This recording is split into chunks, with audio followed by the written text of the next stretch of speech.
My father's voice still echoes in that hollow room. You've got 48 hours, get out of here. The house belongs to your sister.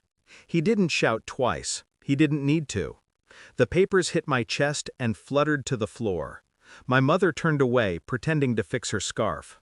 My sister smiled, subtle, rehearsed, cruel. She had waited for this moment. I could tell from the way her fingers trembled with excitement. I nodded once, not in agreement, just acknowledgement. Then I left. No scene, no words. They mistook silence for defeat. For years, I had managed everything: bills, repairs, the slow decay of the family's comfort. I worked 2 jobs, drained every ounce of youth to keep their roof from collapsing. They called it duty. Now it was sister's inheritance. When I walked out, the rain started. I didn't rush. I wanted the water to wash the last of that house off me. They believed I'd crawl back. I could see it in their eyes. They thought I'd break. But I don't break. I plan. A month later, I heard the first crack. Literally. The ceiling collapsed in the old hallway. My sister called, frantic, begging for help. I didn't answer. Then came the fines. Structural violations, unpaid taxes, code enforcement penalties. Every letter was addressed to her now. She was the owner, after all. I watched quietly from the outside. It was poetic. She had inherited the house, but none of its ghosts, none of its hidden burdens, the ones I'd managed alone. I had spent years patching walls, bribing inspectors, keeping secrets buried. Now the weight was hers. I began to wonder if Father knew.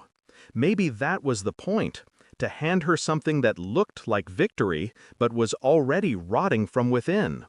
Or maybe he just wanted to see who would survive it. Either way, I waited.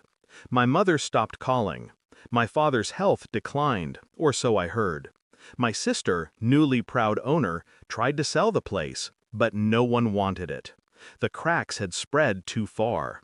Still, I stayed silent. Sometimes revenge doesn't come from action. It comes from precision, from knowing exactly when to stop holding everything together. When I heard she'd taken a loan against the property, I smiled for the first time in months.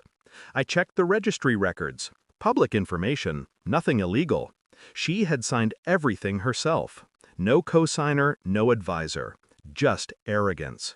She'd forgotten one thing: the roof's asbestos certification. It had expired years ago. I'd renewed it annually, quietly. Now, without me, she was exposed. I didn't report her. I didn't have to. The system did it for me. Fines multiplied. The government flagged the property for demolition review. She called again. 8 missed calls, then 12, then silence. I imagined her standing in the same doorway I once did, realizing too late that the house she stole was a decaying monument to her own greed. I began documenting everything: emails, inspection records, ownership transfers. Not to use them, just to know.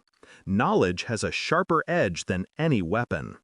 Each night I scrolled through those documents like old photographs.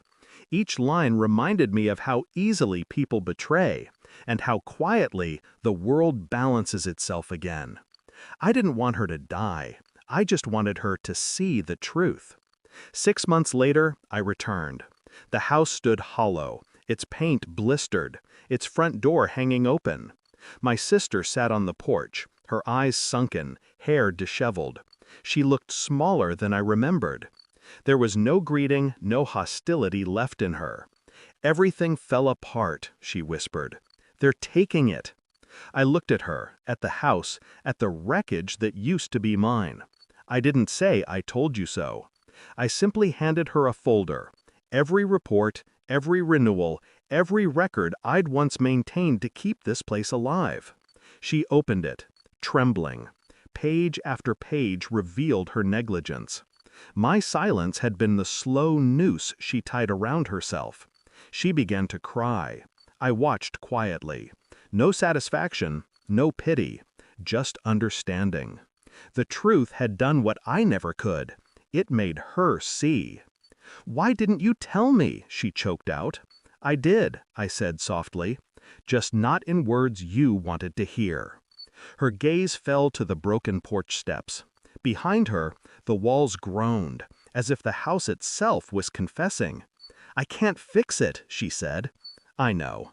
I turned to leave. She called my name once more, but I didn't look back. Revenge doesn't need witnesses.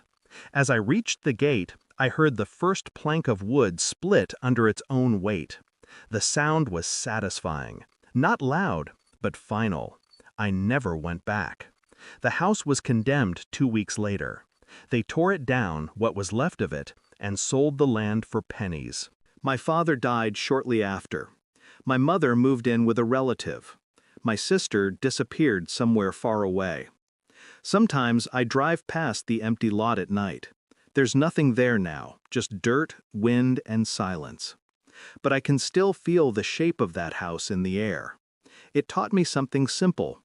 When you stop holding broken things together, they finally collapse under their own lies. I didn't destroy the house, I just stopped saving it. And that's all it ever took. Thanks for watching. Don't forget to like, share, and comment. Subscribe now to Cheating Stories Insight World for more amazing stories.